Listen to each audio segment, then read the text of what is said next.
Hi, everyone. Thank you for logging into today's webinar. I know it's already 10 a.m., but we are going to give a few of the attendees who are signing in late a few more minutes to get going. So I would expect everything to start in about 3 to 5 minutes. Thank you very much.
Good morning, everyone. Thank you for your patience. I want to welcome you to Petrosoft's Pricebook Best Practices, Tips and Tricks webinar.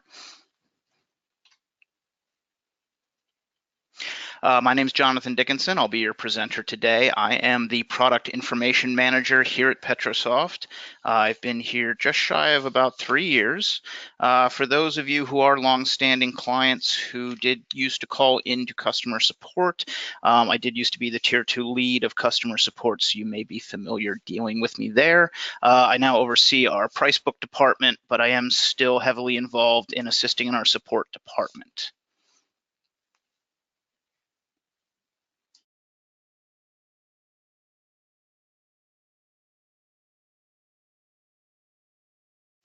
Okay, so just a brief introduction. Today we're going to review the basics of what a price book is, its importance, and how to perform orderly maintenance, some price book features and concepts such as the different item attribute levels, differentiating your C-store office categories in your cash register departments, and some specific details related to specifically setting up your items.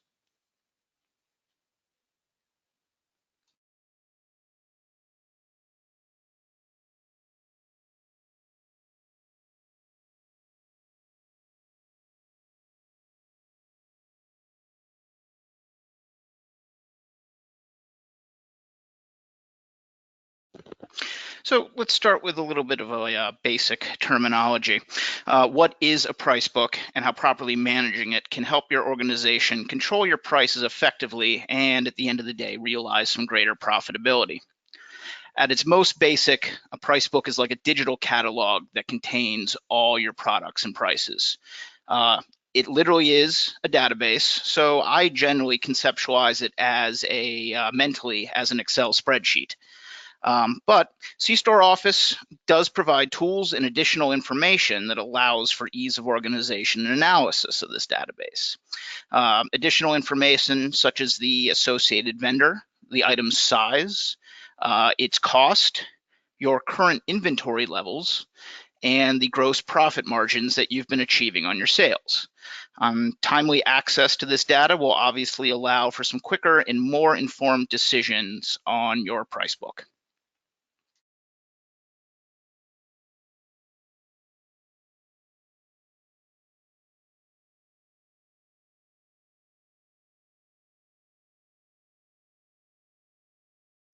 In the previous webinar, we discussed how leveraging C-Store Office reporting functionality to analyze your sales profitability.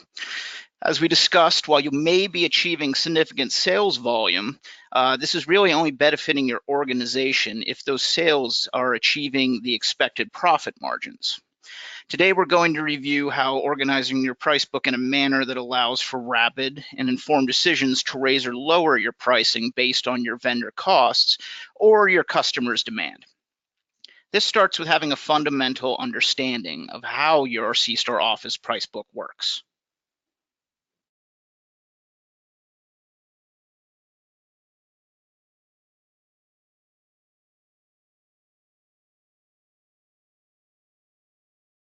So let's review how your C-Store Office price book is organized.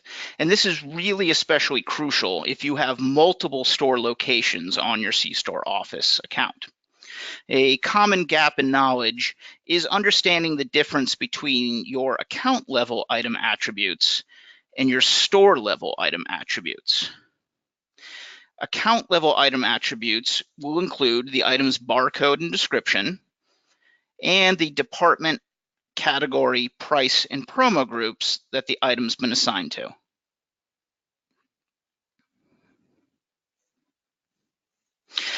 So as you can see in the C-Store Office user interface, these account level attributes are grouped together on the item setup page. And these items, it's important to keep in mind, this is the part that is sometimes conceptually lost, that these account level item attributes are going to be the same at all locations on your C-Store Office account. So you need to take that in consideration when setting up or making changes to your price book. An item has to be in the same department at all the stores. It needs to have the same description. It can't have multiple barcodes associated to it. These account level item attributes are consistent across your whole account. So some store level attributes that can be differentiated between locations would include your item's retail prices, setting your minimum and maximum price channels, the vendor that's associated to the item, and the cost. Obviously, if you have locations in widely varying geographical locations, you might be using different vendors.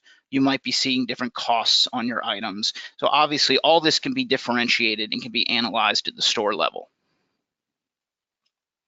And again, you can see that within the user interface of C-Store Office, all of these store level attributes are grouped together.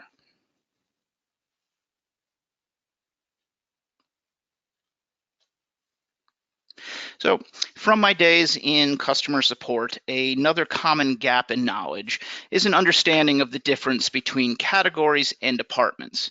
And this is especially if you are a new Petrosoft client who's been unfamiliar with the concept of categories up to this point.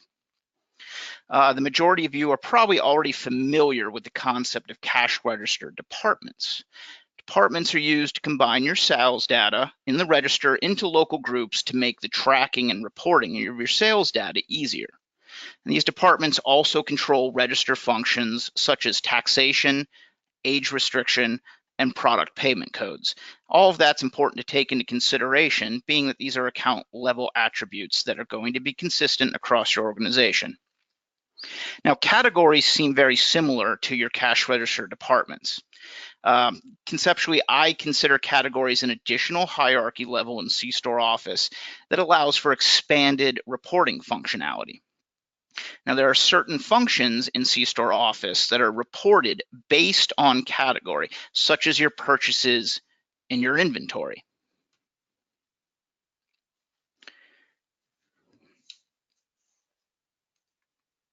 So your invoices are going to be subtotaled in C-Store Office by category. So one of the many tools that can assist you in quickly analyzing the profitability of your item sales is setting up a proper category gross profit management range.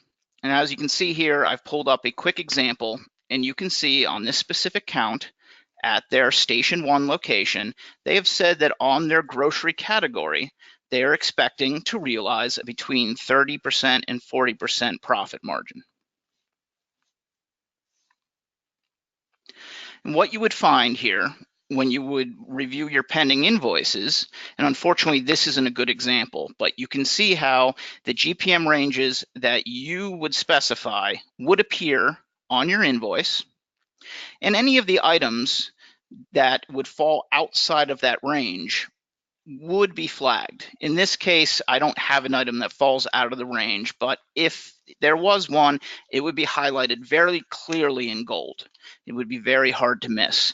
And additionally, as a store owner or executive, you could go a step further and set your permissions so that your store managers and assistant managers don't even have the ability to accept a pending invoice without updating the retail prices on these items to fall within that expected GPM range.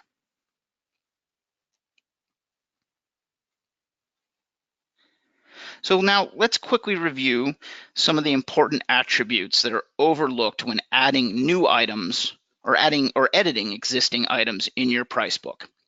Some of these are using properly detailed item descriptions, and we're going to get into what I mean by that in just a moment. Additionally, the use of size fields for increased sorting ability is something I commonly see overlooked.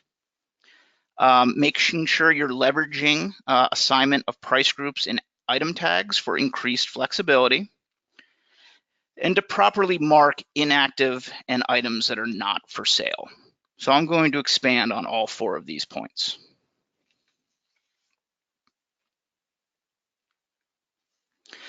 First, I want to stress the importance of a properly detailed naming schema for your items that allows for easy searching of your price book database. Here's an example of a price book description that could possibly prevent an issue when quickly trying to identify specific items. So as you can see, if someone went in here and say they wanted to update all of their red wines, well, we can see from our item description that this isn't going to really give us that type of flexibility. Say you were looking to raise the price on all of your 750 milliliter wine bottles. You can see that the item description does not give us the proper level of detail to really differentiate what all these items are here. Another common example I see often is when clients call in and they want to raise their prices quickly on all of their 20-ounce Coke products. I see this often that when you type in Coke or Coca-Cola, it returns a item list that looks very similar to this. All of your items are described as Coke. It doesn't give you the proper level of detail to easily identify these items. And you're going to see how that plays into the find and replace tool that I'm going to discuss a little later.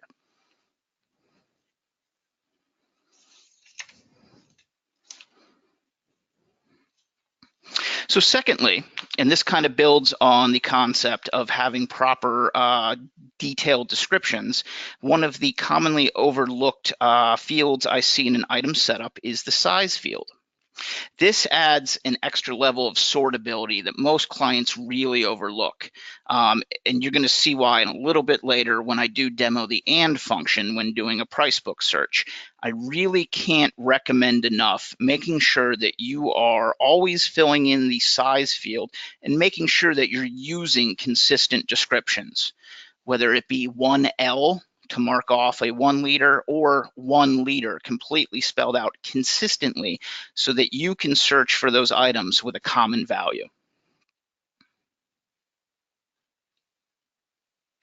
So here would be an example that kind of relates to both points.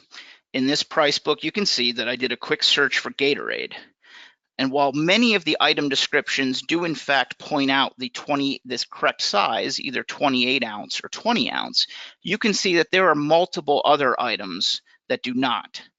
So in this case, if a client called into me at customer support and said they wanted to quickly raise the price on all of their 28 ounce Gatorade items or group them into a promotion or in a report, you could very well run the risk of missing a few of them if you were only selecting the items here with 28 ounce in the description, being that you have many Gatorade items without any type of size identifier. If this account was consistently putting in the size field, you can imagine that would go a long way to allowing us to do, a lot quicker and more accurate changes to the price book. I also want to stress the importance of using your price groups and item tags to group your like items together for easier editing and reportability. So price groups are commonly used for like items with similar retail prices.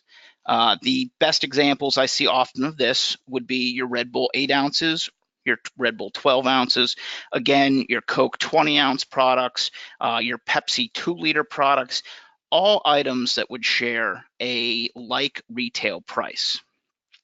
The price group does give you the ability to use a more user-friendly user interface format to make rapid changes to those prices. And additionally, the item tags would allow for further groupings of your items beyond just these prices and promo groups. Some common uses I've seen of item tags for item groupings in the past are things such as grouping your items together by the brand as opposed to the manufacturer, or the geographical store location of your items to be able to pull those up quickly. Again, for any type of reporting functionality, rapidly changing your prices, things such as that. Now, if any of you would need some assistance with setting up new item tags, because you would need to go in and do that yourself, it is a custom, your item tags are custom to any of your accounts and how you want to do that.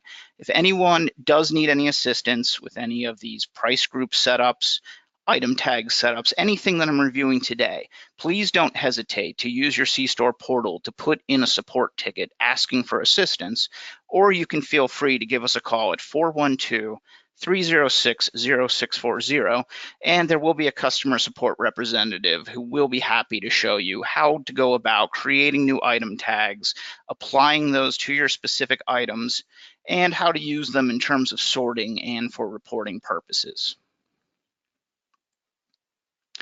Two other quick details I'd like to point out to you today are the PLU field and the inactive and not for sale checkboxes. I would imagine most of you are pretty familiar with what the PLU field is, but I do want to review it. Again, this webinar is a series of building blocks. We're starting with some of the more basic concepts today, and we'll build from there. But the PLU field can be used to ring specific items and avoid open department sales on items that don't necessarily have a barcode. Fantastic example I see of this is baked good items in the morning that you would be getting from a small vendor, a bakery down the street. Obviously, these items are not going to have barcodes attached to them, but we would probably want to be able to record their sales in an itemized fashion as opposed to just doing open department rings. By using the PLU number, you can go in, assign a SKU number to that specific baked good that then could be used at the register to be able to record that sale in an itemized format. So moving a little bit past that, and this is an important part that I'm going to touch on later, and this is the inactive field. The inactive field is used for items you are no longer actively selling, as opposed to, and this is the important part, as opposed to deleting that item. And there's many reasons I see why people would want to clean up their price book, whether they just don't want inactive items they're no longer selling, or if they have register restrictions in terms of how many items they can send to their register. I can't stress enough the importance of not deleting items and making sure that you mark them inactive. The not for sale field is used for store supply items that you would still need to add on to an incoming vendor invoice, but aren't necessarily being resold to your clients. So a perfect example of this is from your major supplier. 95% of what you buy goes back onto store shelves and is resold to your clients. But 5% of the items on that incoming invoice are your store supplies, your floor cleaners, your mop refills, things such as that. Well, those would be items that you would need to put into your price book so that they can be included in your invoices when inputting them, but you don't necessarily want them to go to your register. These are items that you can mark not for sale. So they're simply going to exist in your C-Store Office price book for invoicing reasons and are not going to be sent to the register. Just again, gives you an additional level of sortability on these items for when looking at your price book.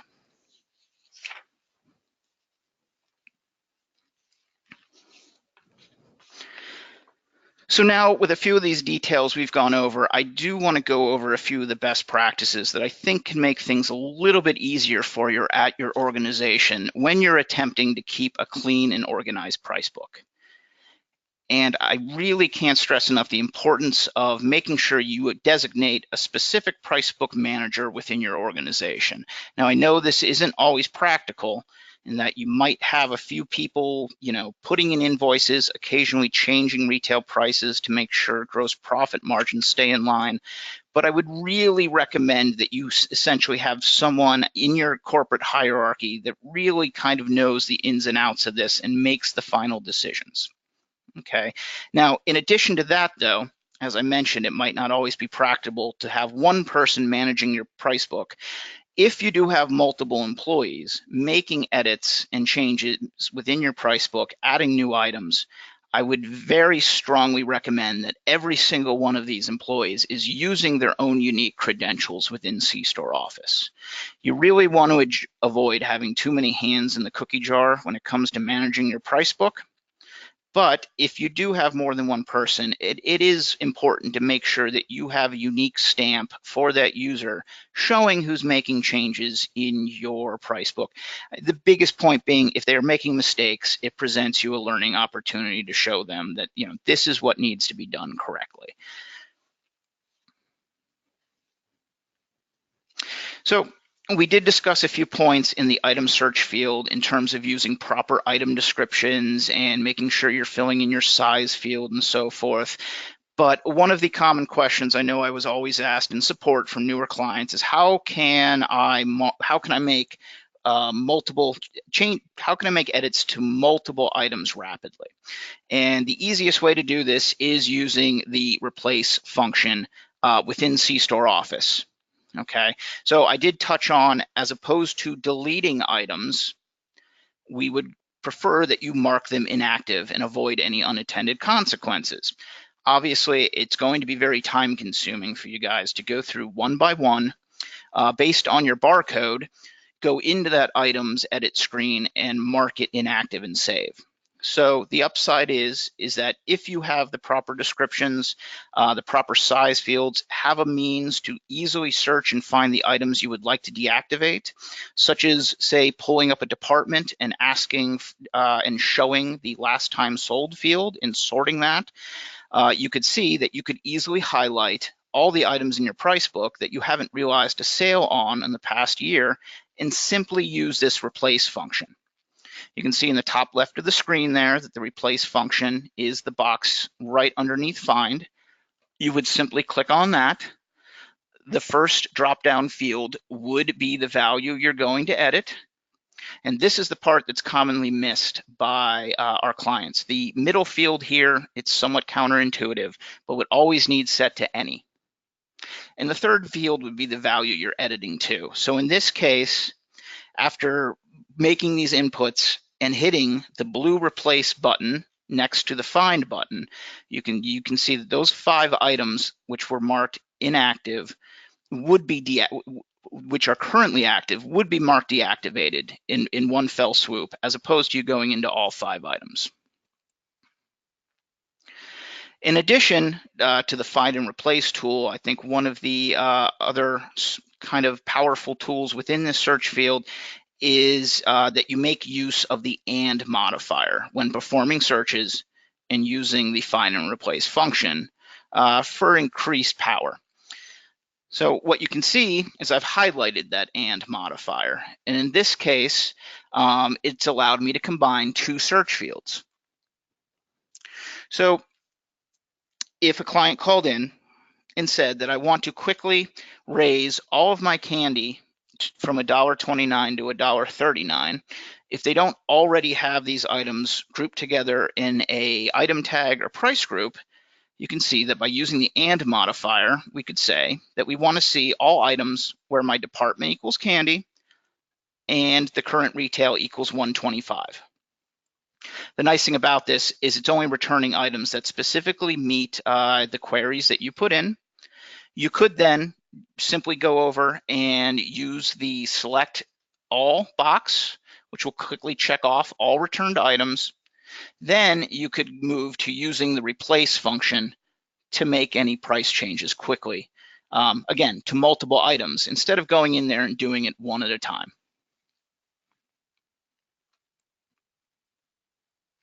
And lastly, I do want to touch on this again, that it is really important that you never delete anything from your price book. I mean, if there's really something that's driving you nuts, you can give us a call and we'll be happy to take a look at it for you. But generally, if anything has achieved any what we call item movement, we recommend never deleting it. And by item movement, I mean items that have been purchased or sold in the past. In addition, this would include any of your categories, departments, items, vendors. You really want to avoid the unintended consequence of deleting any of these values from your price book. And I can give you an example of why you'd want to do that. Say that you've been with C-Store for 5 years, and 4 years in, you did a reorganization of your price book and used a different department structure. All right. If you delete the old departments that might still be in your price book and run a historical sales report prior to the point of doing your departmental reorganization, you would get a lot of items that are going to flow into an unknown department because that value has been deleted from your price book.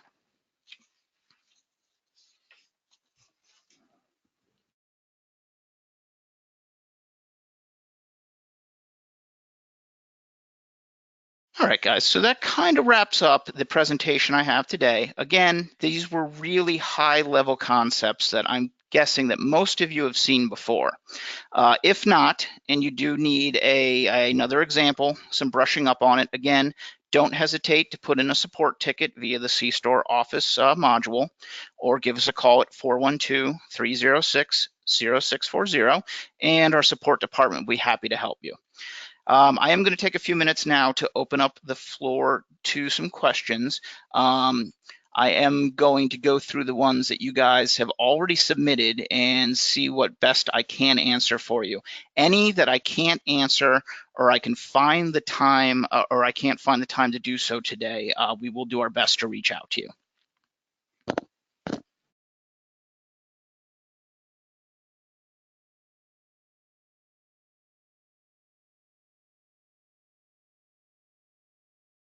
Okay, so Jennifer, you did ask, is there an easy way to go back and correct all items that are not entered completely? And absolutely. What we did, you saw today how we touched on the find and replace feature.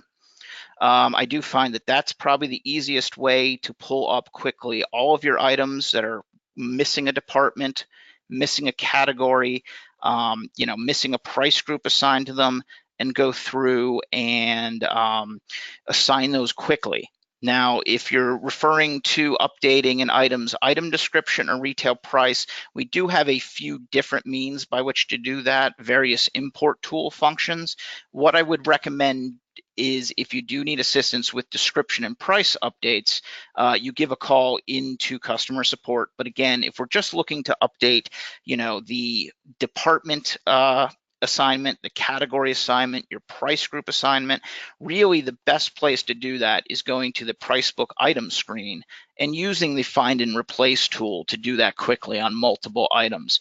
And also keep in mind too, you guys are probably all familiar with where your cash register updates page is.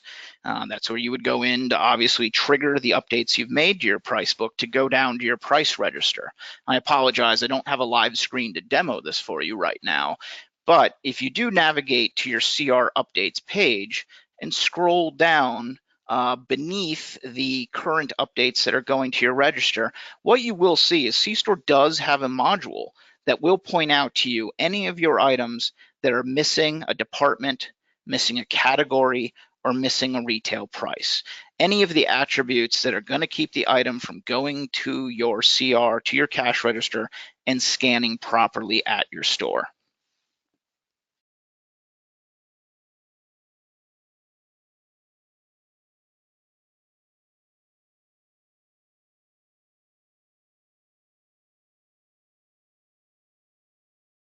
Okay, I can see Preet, you asked that for big vendors such as Coke, Pepsi, Marlboro, if there's a clean list of UPCs with descriptions and sizes.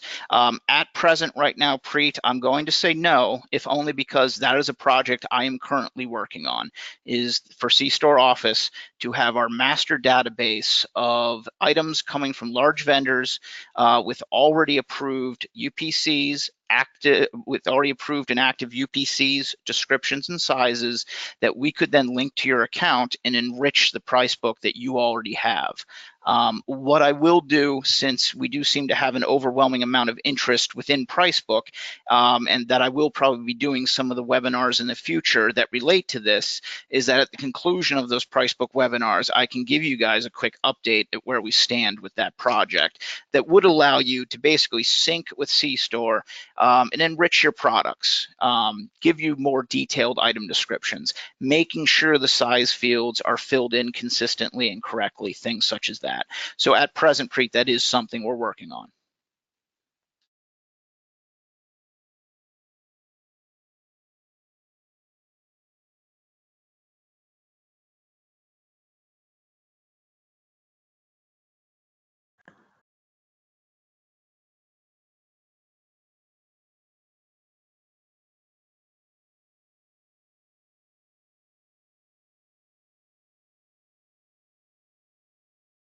George, you did ask if this presentation will be available on the Petrosoft training page. Thank you for saying it was helpful. I don't believe it's going to be available directly on the Petrosoft training page, but what you will see is that when I conclude in a few minutes, we are going to go to an outro slide that will give you the contact details for Denise in marketing, and the PowerPoint presentation that I did do today, and I believe the recording of my training will be made available for anyone who wants it. In addition to that, the marketing department has put together a very nice infographic that they will be providing you that goes over a lot of these tips and best practices that I discussed today.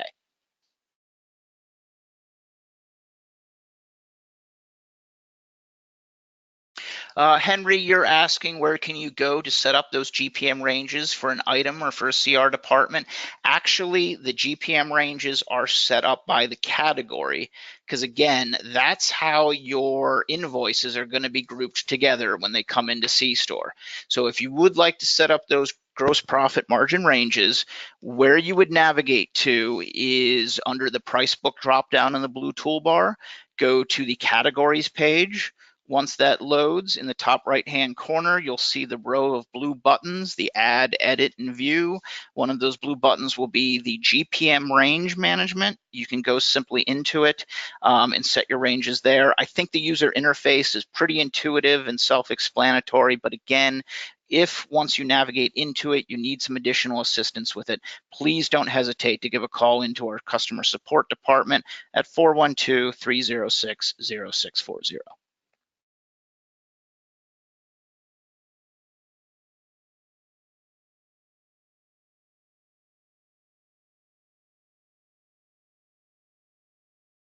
All right, Deepak, you asked if we can get deleted items or anything back. Yes, there is a price book changes history that can be reverted on your CR updates page. I apologize off the top of my head. I am not certain if that is a feature that is only available to the Petrosoft side as administrators, or if it is available to you. I would recommend giving a call into customer support. They can do a remote session to confirm that, and they can show you how to either revert deleted items that you revert the deletion of items that you didn't intend to do or anything like that. Unfortunately, though, it is a time-based log. You would have to know when you deleted those items. And that's why we really recommend that you don't delete old items.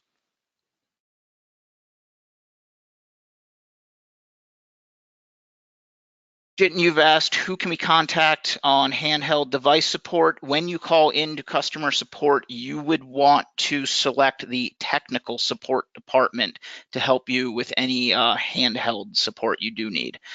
They'll be happy to assist you with that. So again, you can call in and select once going into customer support that you specifically want to speak to the tech department, or simply log a ticket in your C-Store Office software and just make clear that you're looking for support on your handheld scanner.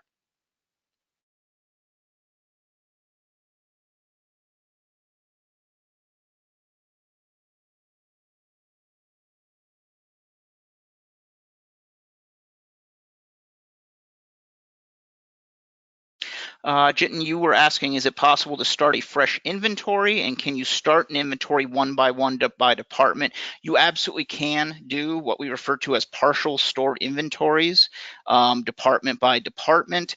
However, I do recommend performing a full store inventory at the very least quarterly within your store to account for any non-itemized adjustments that do need to be made on your overall store's inventory that wouldn't necessarily occur when only doing a partial store inventory.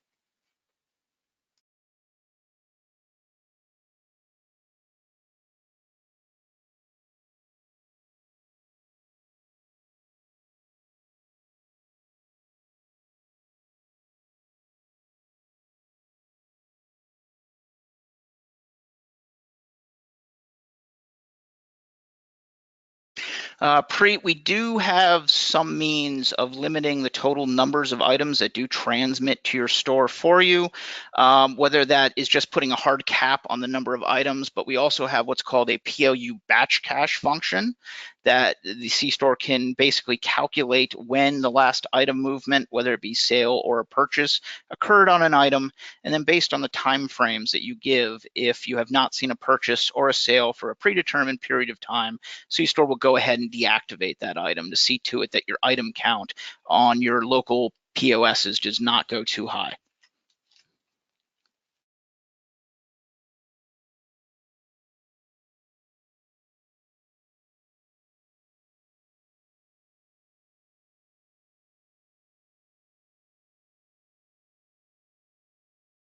All right, guys, unfortunately, based on time availability, I am going to wrap up. If you do have any other additional questions related on this, don't hesitate to give in a call to customer support. Again, that number is 412-306-0640. If you would like to request a copy of today's webinar, you can email Denise Nixon. We will leave this screen up for a little while for you guys to go ahead and write this down.